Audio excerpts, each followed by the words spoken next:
नमस्कार दोस्तों, डेट है आज की 20 सितंबर 2021 और स्वागत है आपका एडिटोरियल डिस्कशन में। तीन इश्यूज आज हम डिस्कस करेंगे, तीनों के तीनों द हिंदू के हैं। पहला आर्टिकल हम डिस्कस करेंगे ट्रांसनेशनल कॉर्पोरेशंस यानी टीएनसीज की अकाउंटेबिलिटी को फिक्स करने से संबंधित। दूसरा वर्ल्ड आफ्टर 9/11, इसमें कुछ नए पॉइंट्स हैं, डिस्कस करेंगे। तीसरा आर्टिकल हम डिस्कस करेंगे बच्चों के लिए सोशल एंड इमोशनल लर्निंग से संबंधित। तीनों आर्टिकल्स हिंदू के हैं। चलिए डिस्कशन स्टार्ट करते हैं। First important article transnational corporations की अकाउंटेबिलिटी फिक्स करने से संबंधित है। आप जीएस पेपर 3 के इस टॉपिक से आर्टिकल को रिलेट कर सकते हो। सबसे पहले आप एक बात बताइए, ट्रांसनेशनल कॉर्पोरेशंस का क्या मतलब होता है। देखो, वो कॉर्पोरेशंस यानी वो कंपनीज जो एक समय में एक से अधिक देशों में काम करती हैं, जैसे अमेजोन है, उबर है, फेसबुक है, ये सब ट्रांसनेशनल कॉर्पोरेशंस हैं। तो इनकी अकाउंटेबिलिटी फिक्स करने से संबंधित ये आर्टिकल है। कंटेक्स्ट क्या है? UN working group on human rights, transnational corporations and other businesses ने एक नई रिपोर्ट पब्लिश की है। किस इश्यू पर? Human rights compatible international investment agreements. देखो, आपको बताता हूँ बेसिक से। आपको ये पता है, एक देश की कंपनी दूसरे देश में इन्वेस्ट करती है। जैसे यूएस की कंपनी है ये फेसबुक, अमेजोन, इन्होंने कई सारे देशों में इन्वेस्ट करके रखा है। और दो देश आपस में बायलैटरल इन्वेस्टमेंट ट्रीटी साइन करते हैं इन्वेस्टमेंट को प्रोटेक्ट करने के लिए। जैसे कि देखो, दो देश हैं, इंडिया और यूके। अब यूके की कंपनी इंडिया में इन्वेस्ट करेगी, इंडिया की कंपनी यूके में इन्वेस्ट करेगी। ऐसा ना हो ना, कल को यूके की सरकार की पॉलिसीज की वजह से इंडिया की कंपनी ने जो पैसा इन्वेस्ट किया था वो डूब गया। और ऐसा भी ना हो कि इंडिया की सरकार की पॉलिसीज की वजह से यूके की कंपनी ने जो इंडिया में इन्वेस्ट करके रखा था वो पैसा डूब गया। जैसे कैरिन एनर्जी कंपनी से संबंधित विवाद पैदा हो गया था, आपको याद होगा। सरकार ने उनके कुछ पैसे भी जब्त कर लिए थे। फाइनली ये जो इशू है वो सेटल डाउन हो गया है। रिट्रोस्पेक्टिव टैक्स सरकार ने वापस ले लिया है। तो ये तो सिर्फ एग्जाम्पल है। बायलैटरल इन्वेस्टमेंट ट्रीटी साइन ही इसलिए होती है कि एक देश की जो इन्वेस्टमेंट दूसरे देश में गई है उसे प्रोटेक्ट करने के लिए। बट देखो, राइटर का मेन इशू ये है, मान लीजिए इंडिया की कंपनी ने यूके में इन्वेस्ट किया, तो उस इन्वेस्टमेंट को प्रोटेक्ट करने के लिए तो बायलैटरल इन्वेस्टमेंट ट्रीटी में यानी बीआईटी में प्रोविजन होता है। बट देखो, कंपनी की वजह से जो दिक्कतें आती हैं, कंपनी की अकाउंटेबिलिटी फिक्स करने के लिए बायलैटरल इन्वेस्टमेंट ट्रीटी में कोई प्रोविजन नहीं होता। मैं फिर से बोलता हूं आसान शब्दों में, बायलैटरल इन्वेस्टमेंट ट्रीटी में किसी भी कंपनी की जिसने इन्वेस्ट किया है उसके राइट्स को प्रोटेक्ट करने के लिए तो प्रोविजन होता है। कल को उस कंपनी के साथ गलत होता है दूसरे देश में तो क्या होगा, ये बायलैटरल इन्वेस्टमेंट ट्रीटी में प्रोविजन होता है। बट वो कंपनी गलत करती है, कंपनी की अकाउंटेबिलिटी कैसे फिक्स होगी उससे संबंधित कोई प्रोविजन नहीं होता। एक देखो, बहुत बड़ा सीमेंस स्कैंडल हुआ था 1914 में। सीमेंस कंपनी जर्मनी की है, तो जापान की नेवी को वो हथियार बेच रही थी और 15% रिश्वत ले रही थी। बहुत बड़ा करप्शन स्कैंडल था। जब जो उजागर हुआ, जापान की सरकार को इस्तीफा देना पड़ा था। 1914 की ये बात है। अब बात देखो यहाँ पर ये है, इस स्कैंडल के कारण जापान की सरकार को तो इस्तीफा देना पड़ा, लेकिन सीमेंस का कुछ नहीं हुआ। सीमेंस भी तो करप्शन कर रही थी ना, 15% कमीशन तो सीमेंस ही दे रही थी, लेकिन जर्मनी की इस सीमेंस कंपनी का कुछ नहीं हुआ, इनकी अकाउंटेबिलिटी फिक्स नहीं हुई। 1975 में यूएस के former US secretary of state Henry Kissinger ने यूएन में 1975 में कहा था, इंटरनेशनल कम्युनिटी को ट्रांसनेशनल कोऑपरेशंस के कंडक्ट के लिए स्टैंडर्ड्स डिफाइन करने चाहिए। इसके बाद प्रयास देखो किए गए यूएन में, ताकि ट्रांसनेशनल कोऑपरेशंस यानी टीएनसीज के लिए मल्टीलेटरल कोड ऑफ कंडक्ट को डेवलप किया जा सके। बट 1992 में डिफरेंस आ गए डेवलप कंट्रीज के बीच और डेवलपिंग कंट्रीज के बीच इस इशू को लेके। तो फिर टीएनसीज को लेके यानी ट्रांसनेशनल कोऑपरेशंस को लेके multilateral code of conduct develop नहीं हो सके। उसके बाद देखो 90s में न्यू लिबरलिज्म आ गया। अब देखो, न्यू लिबरलिज्म में आपको पता है फोकस होता है मार्केट ओरिएंटेड रिफॉर्म्स पर। जैसे इंडिया में एलपीजी रिफॉर्म्स आए, उसी प्रकार से 90s में लिबरलिज्म का इमरजेंस देखने को मिला, मार्केट पे ज़्यादा फोकस देखने को मिला। सरकार जो प्राइस कंट्रोल करती है वो एलिमिनेट होने लगे। कैपिटल मार्केट डीरेगुलेट होने लगी, ट्रेड बैरियर्स जो हुआ करते थे, जैसे एक देश दूसरे देश में पैसा इन्वेस्ट करता है तो काफ़ी ट्रेड बैरियर्स हुआ करते थे, ये ट्रेड बैरियर्स हटने लगे। आप न्यू लिबरलिज्म को इंडिया के एलपीजी रिफॉर्म्स से समझ सकते हो, मतलब न्यू लिबरलिज्म में जो कुछ होता है इंडिया में एलपीजी रिफॉर्म्स के बाद देखने को मिला। अब देखो, न्यू लिबरलिज्म की आइडियोलॉजी के इमरजेंस के बाद इंटरनेशनल लॉ ऐसे आए जिसमें जो फॉरेन इन्वेस्टर्स थे, मान लीजिए एक कंपनी दूसरे देश में इन्वेस्ट करती, उस फॉरेन इन्वेस्टर के राइट्स पर तो फोकस किया गया, जैसे हमने शुरुआत में डिस्कस किया, और स्टेट के ऊपर ऑब्लिगेशन लगाई गई कि स्टेट को कैसे इन्वेस्टर्स के राइट्स को प्रोटेक्ट करना है। जैसे इंडिया में फेसबुक ने अगर इन्वेस्ट किया है तो इंडिया पे ऑब्लिगेशन है कि इंडिया को फेसबुक के राइट्स को कैसे प्रोटेक्ट करना है। फेसबुक को राइट्स दिए गए हैं, लेकिन फेसबुक की अकाउंटेबिलिटी कैसे फिक्स होगी इंडिया में, उसको कोई ध्यान नहीं दिया गया। इसके बाद राइटर कहते हैं धीरे धीरे डिमांड जनरेट होने लगी कि ट्रांसनेशनल कॉर्पोरेशंस की अकाउंटेबिलिटी को फिक्स करने के लिए भी कोई इंटरनेशनल एग्रीमेंट होना चाहिए जो कि बाइंडिंग हो। जॉन रगी, जो उस समय UN special reporter on business and human rights थे, इनकी 2011 में एक रिपोर्ट आई। इस रिपोर्ट के आने के बाद मांग और तेज हो गई। फिर 2014 में यूएन ह्यूमन राइट्स काउंसिल ने एक open ended working group establish किया, जिसका काम ही ये था इस इश्यू पर काम करना कि ट्रांसनेशनल कॉर्पोरेशंस के लिए एक इंटरनेशनली लीगली बाइंडिंग इंस्ट्रूमेंट होना चाहिए। तब से लेकर देखो अभी तक प्रयास हो रहे हैं कि इनकी अकाउंटेबिलिटी फिक्स करने के लिए कोई ना कोई इंटरनेशनल एग्रीमेंट जरूर होना चाहिए जो कि बाइंडिंग हो इन इंटरनेशनल कॉर्पोरेशंस के ऊपर, यानी ट्रांसनेशनल कॉर्पोरेशंस के ऊपर। अब एक केस का जिक्र किया जाता है, अर्बसर वर्सेस अर्जेंटीना 2016 का ये केस है। इस केस में क्या था, एक ऑपरेटर, कोई भी मान लीजिए, एबीसी मान लीजिए, एक ऑपरेटर जिसमें हिस्सेदारी थी स्पेन की अर्बिसर कंपनी की, उस ऑपरेटर को काम मिला था कि अर्जेंटीना में वाटर और सीवरेज सर्विसेज प्रोवाइड करना। समझ गए? एबीसी कोई ऑपरेटर मान लीजिए जिसको काम मिला था अर्जेंटीना में वाटर और सीवरेजेस सर्विसेज प्रोवाइड करना, और इस एबीसी ऑपरेटर में हिस्सेदारी थी स्पेन की अर्बिसर कंपनी की। लेकिन देखो हुआ क्या, थोड़े फाइनेंशियल क्राइसिस आ गए अर्जेंटीना में, और अर्जेंटीना ने ना इमरजेंसी मेजर्स लिए 2001 में। उन इमरजेंसी मेजर्स की वजह से ये जो अर्बिसर कंपनी थी ना, जिसकी हिस्सेदारी थी एबीसी ऑपरेटर में, अर्बिसर कंपनी को बहुत ज़्यादा नुकसान हुआ। जैसे इंडिया में सरकार ने एकदम से पॉलिसी चेंज कर दी, रिट्रोस्पेक्टिव टैक्स का प्रोविजन ले आई, उसी प्रकार का कोई इमरजेंसी मेजर ले आई अर्जेंटीना की सरकार, जिसकी वजह से अर्बिसर कंपनी को बहुत नुकसान हुआ, जिसकी हिस्सेदारी थी एबीसी ऑपरेटर में, जो कि अर्जेंटीना में सीवरेज और वाटर की सर्विसेज प्रोवाइड कर रहा था। तो इस अर्बिसर कंपनी नया डिफॉल्ट हो गई है। फिर इसने एक केस फाइल किया आर्बिट्रेशन कोर्ट में अर्जेंटीना के अगेंस्ट। जैसे वोडाफोन ने इंडिया के अगेंस्ट केस फाइल किया था परमानेंट कोर्ट ऑफ आर्बिट्रेशन में, उसी प्रकार से अर्बिसर कंपनी ने अर्जेंटीना के अगेंस्ट केस फाइल कर दिया आर्बिट्रेशन कोर्ट में, और कहा अर्जेंटीना की सरकार ने जो ये इमरजेंसी मेजर्स लाए, ये Argentina Spain bilateral investment treaty का उल्लंघन है, मतलब इस ट्रीटी के तहत हमें जो राइट्स दिए गए थे उसका वायलेशन है। बदले में देखो अर्जेंटीना की सरकार ने भी काउंटर केस फाइल कर दिया।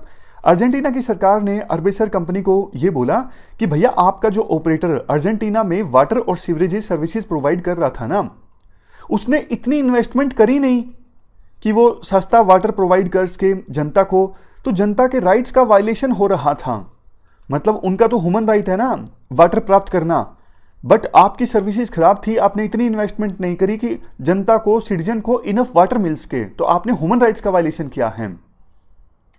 तो जिस ट्रिब्यूनल के पास केस गया था ना, उस ट्रिब्यूनल ने ये बोला देखो कॉरपोरेशंस जो हैं वो भी इंटरनेशनल लॉ के अंडर आती हैं, और उनकी ये ड्यूटी बनती है कि वो ऐसा कोई काम ना करे जिससे कि ह्यूमन राइट्स वायलेट हों, ह्यूमन राइट्स डिस्ट्रॉय हों।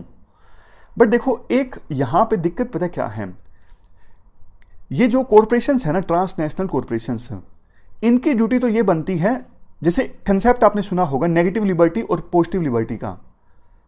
पॉजिटिव लिबर्टी ये होती है कि स्टेट प्रयास करें कि देश की जनता को वेजेस मिले अच्छे, उन्हें राइट टू हेल्थ मिले, उन्हें राइट टू एजुकेशन मिले, ताकि वो अपने पोटेंशियल को अचीव कर सकें। ये सब एग्जांपल्स हैं पॉजिटिव लिबर्टी के। और नेगेटिव लिबर्टी के एग्जांपल्स क्या हैं? नेगेटिव लिबर्टी के एग्जांपल्स हैं जैसे स्टेट किसी से freedom of speech and expression नहीं छीनेगा, एक्सेप्शंस हैं वो अलग बात है। कोई पर्सन अगर कोई भी काम करना चाहता है तो बीच में स्टेट इंटरफेयर नहीं करेगा। एक्सेप्शंस देखो हैं, जैसे हमारे संविधान में फंडामेंटल राइट्स में हैं। तो ये नेगेटिव लिबर्टी का एग्जांपल्स हैं कि स्टेट जो है वो राइट्स के साथ छेड़छाड़ नहीं करेगा। और पॉजिटिव लिबर्टी में स्टेट राइट्स प्रोवाइड करेगा, हेल्थ प्रोवाइड करेगा, एजुकेशन प्रोवाइड करेगा। ये बहुत इंपॉर्टेंट कंसेप्ट है, प्री में इससे संबंधित क्वेश्चन पूछे जाते हैं, पॉजिटिव लिबर्टी, नेगेटिव लिबर्टी।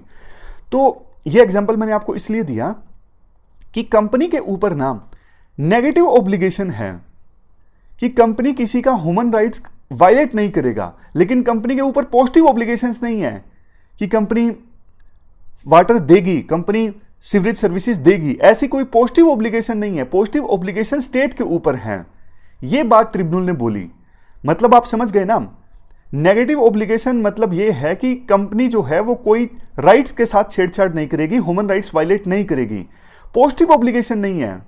जैसे पॉजिटिव लिबर्टी का कंसेप्ट होता है कि हेल्थ सर्विसेज प्रोवाइड करना, एजुकेशन प्रोवाइड करना, उस प्रकार से कंपनी के ऊपर कोई पॉजिटिव ऑब्लिगेशन नहीं है। ये पॉजिटिव ऑब्लिगेशन स्टेट के ऊपर है।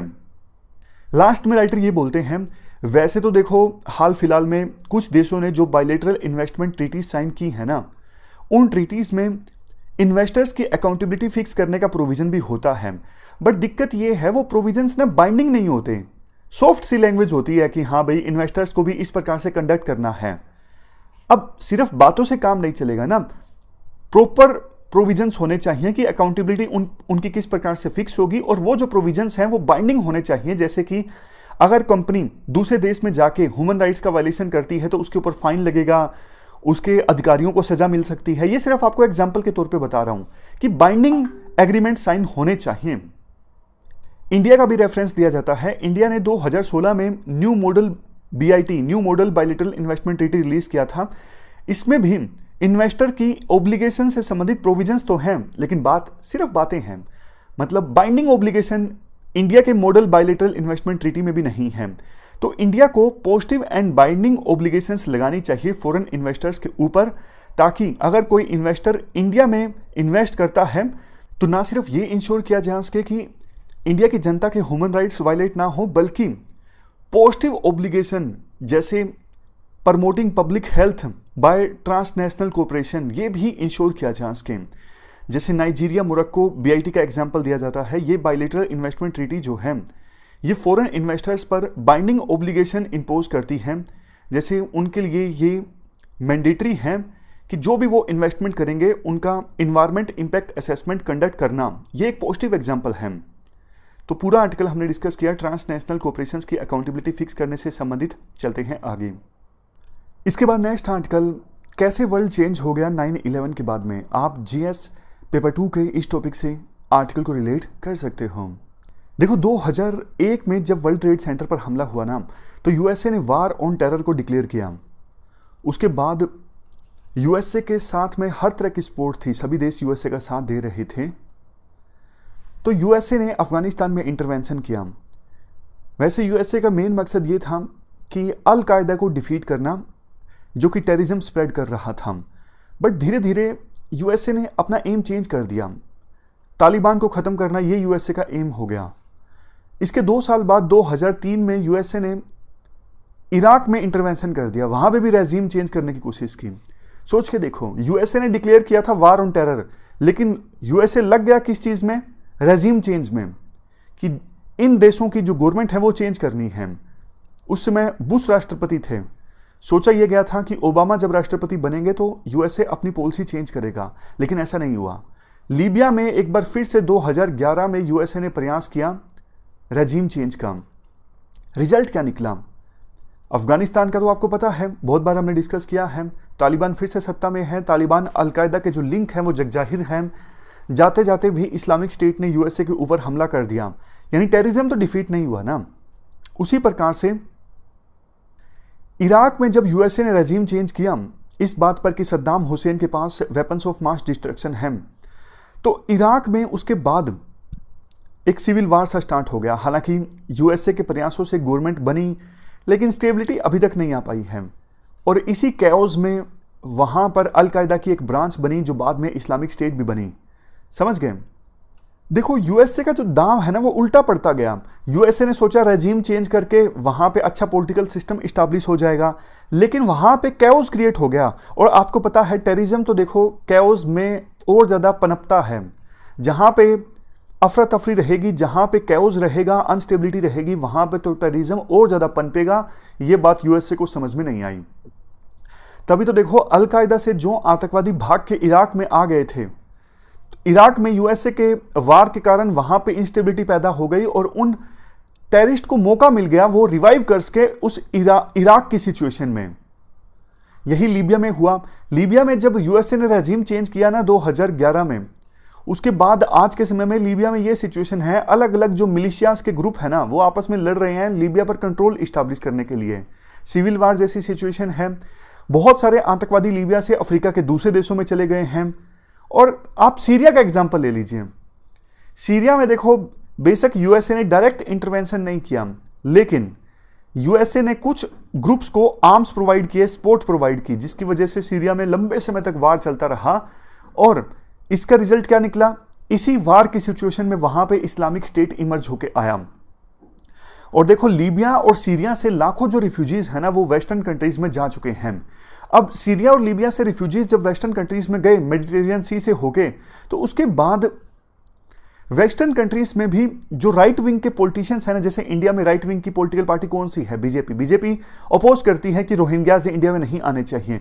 उसी प्रकार से वेस्टर्न कंट्रीज में जो राइट विंग की पॉलिटिकल पार्टीज थी ना, उन्होंने अपोज करना स्टार्ट कर दिया कि देखो ये जो मुस्लिम रिफ्यूजीज आ रहे हैं ये वार करेंगे, ये बम फोड़ेंगे, इनसे बच के रहो। तो ऐसी राइट विंग की पॉलिटिकल पार्टीज को सपोर्ट मिलती रही जनता से, और कुछ बॉम्ब अटैक भी हुए, मतलब बॉम्ब ब्लास्ट हुए भी। तो ये जो राइट विंग पॉलिटिकल पार्टीज का नैरेटिव था वो और ज्यादा स्ट्रॉन्ग हो गया कि ये जो रिफ्यूजीज आए हैं ये बॉम्ब ब्लास्ट करेंगे, इनको नहीं आने देना चाहिए था। और दूसरी तरफ जब देखो यूएसए ने ये वार किया, रेजिम चेंज किया, इराक में, अफगानिस्तान में, लीबिया में, सीरिया में कोशिश की, तो वहां पे जो जिहादिस्ट है ना उनका नैरेटिव भी स्ट्रॉन्ग हो गया। जिहादिस्ट क्या बोलते हैं कि यूएसए समेत वेस्टर्न कंट्रीज जो हैं वो क्रूसेड कर रहे हैं हमारे मुस्लिम कंट्रीज के अगेंस्ट। तो उनका नैरेटिव और ज्यादा स्ट्रॉन्ग हो गया, क्योंकि यूएसए लोकल लेवल पे जब स्ट्राइक करता है तो कुछ इनोसेंट लोग भी मारे जाते हैं। उन लोगों की वीडियोस बढ़ा चढ़ा के इन जिहादी ग्रुप्स के द्वारा शेयर की जाती है और बोला जाता है देखो वेस्टर्न कंट्रीज का ये क्रूसेड है हमारे अगेंस्ट, आप जाग जाइए। इस आर्गुमेंट को आधार बना के ये जो जिहादिस्ट है वो और ज्यादा यूथ को रिक्रूट करते हैं। तो इसमें गलती किसकी हुई? यूएसए की हुई। एक तरफ जहां जिहादिस्ट अपने नैरेटिव को स्ट्रॉन्ग कर रहे थे, ऊपर से वो एक्सपर्ट्स जो इस्लामिक फोबिया की बात करते हैं, इस्लाम के नाम पे फोबिया की बात करते हैं, वो भी स्ट्रॉन्ग होते रहे। तो कुल मिला के यूएसए के लिए देखो ये जो 20 साल है ना 2001 से लेके 2021 ये डिजास्टर साबित हुए। डिजास्टर इसलिए भी साबित हुए जहां एक तरफ यूएसए रेजिम चेंज में लगा हुआ था, दूसरी तरफ चाइना जैसे जो कंट्रीज थे वो धीरे धीरे धीरे धीरे धीरे धीरे ज्यादा धीरे हो गया, मतलब अपने आप को चाइना जैसे देश स्ट्रॉन्ग बनाते रहे। यूएसए जब जागा, यूएसए को हैरानी हुई, अरे भैया हम तो ये रेजिम चेंज करने में लगे हुए थे, हम तो टेररिज्म के अगेंस्ट लड़ाई में लगे हुए थे, और जबकि इस चीज का फायदा उठा के चाइना तो इतना स्ट्रॉन्ग बन गया है। तो अब बाइडेन ने कहा है रेजिम चेंज का जो ये ईरा है ये अब खत्म हो चुका है।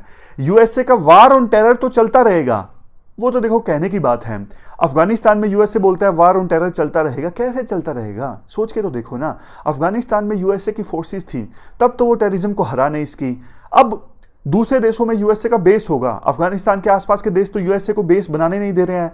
मिडिल ईस्ट में कतर में यूएसए का बेस है, वहां से यूएसए की मशीनें आएंगी अफगानिस्तान में टेरर स्ट्राइक करने के लिए। और जबकि टेरर स्ट्राइक कितना ज्यादा फायदेमंद है वो हम सबको पता है। 10 निर्दोष लोगों को मार दिया यूएसए ने काबुल में स्ट्राइक करके जाते जाते भी। तो ये ऊपर से टेरर स्ट्राइक करना इतना मतलब एफिशिएंसी इसमें नहीं आती। तो यूएसए का ये कहना वार ऑन टेरर जारी रहेगा, ये कोई मतलब लॉजिकल चीज नहीं है। हाँ एक चीज देखो जरूर है, बेशक यूएसए अभी कमजोर लग रहा है, ईरान, रशिया, चाइना ये सब देश खुश हैं, लेकिन देखो जैसे ही बात हमारे देश के विदेश मंत्री ने बोली थी, यूएसए के पास ना एक अद्भुत पावर है अपने आप को री इन्वेंट करने की। यूएसए बाउंस बैक करता है, ये पास्ट में हमने देखा है। 1970s का जो दशक था ना यूएसए के लिए बहुत खराब था। उस समय वियतनाम से यूएसए की वापसी हुई, अफगानिस्तान में भी कम्युनिस्ट गवर्नमेंट इस्टेब्लिश हुई, मतलब वो दौर, करप्शन स्कैंडल भी यूएसए में इमर्ज होकर आया, वो दौर यूएसए के लिए बहुत खराब था। उसी प्रकार से ये जो दशक है ना, ये भी यूएसए के लिए बहुत खराब था। एक तरफ यूएसए की पॉलिटिक्स में बहुत ज्यादा पोलराइजेशन है, ब्लैक्स और व्हाइट्स के बीच डिवाइड जो है बहुत ज्यादा बढ़ चुका है।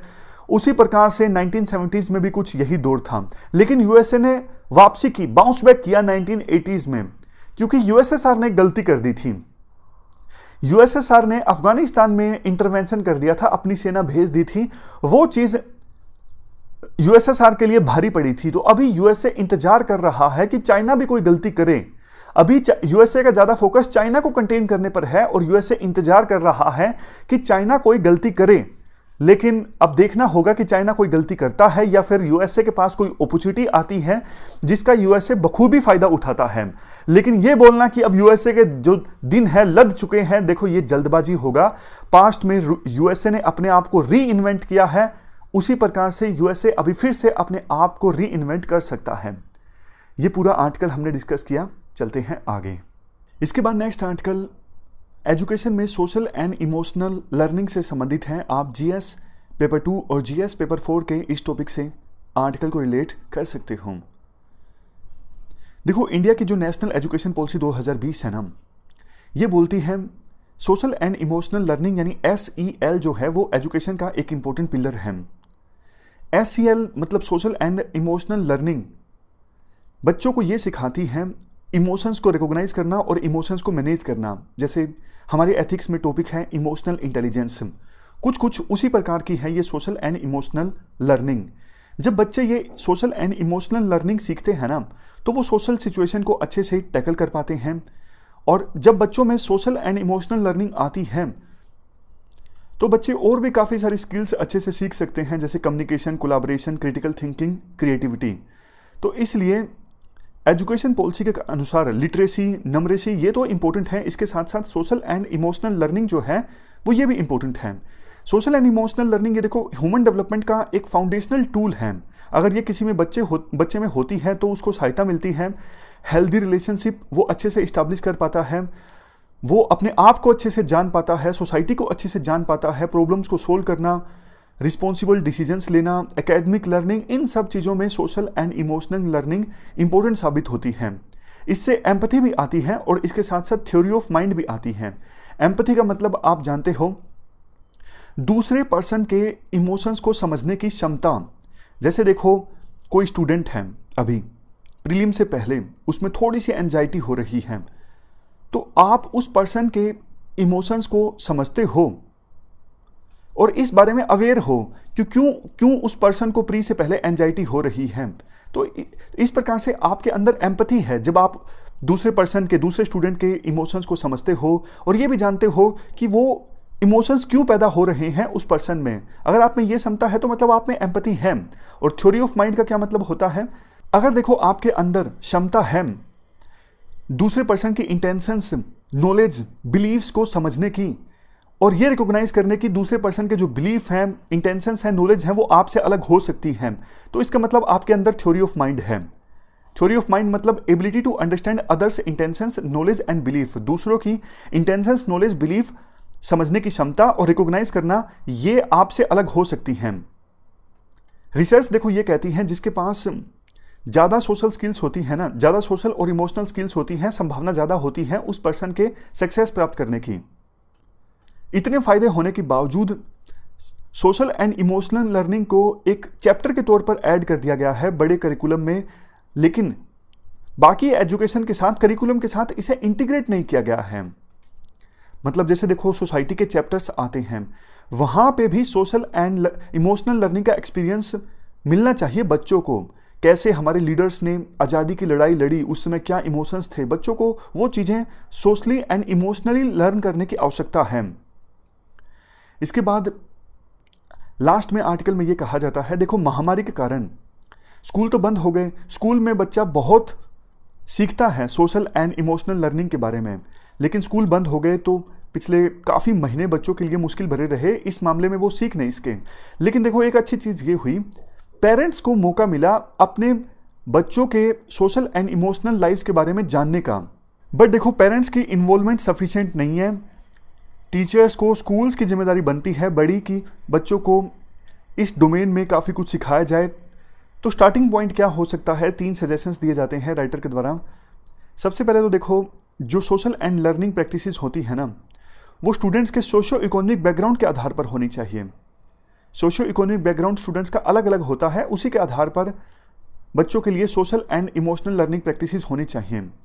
दूसरा, केयर टेकर यानी घर में जो पेरेंट्स हैं और स्कूल में जो एजुकेटर्स हैं, उनकी सोच जो है वो मैच करनी चाहिए। मतलब वो बच्चों को जब social and emotional learning strategy सिखाएं तो दोनों सेम पेज पे होने चाहिए, पेरेंट्स भी और टीचर्स भी। तीसरा, लॉन्ग टर्म सक्सेस अगर देखो सोशल एंड लर्निंग प्रैक्टिसेस में प्राप्त करनी है तो फिर ये प्रैक्टिसेस साइंटिफिक एविडेंस के आधार पर होनी चाहिए। तो ये कुछ सजेशंस राइटर देते हैं।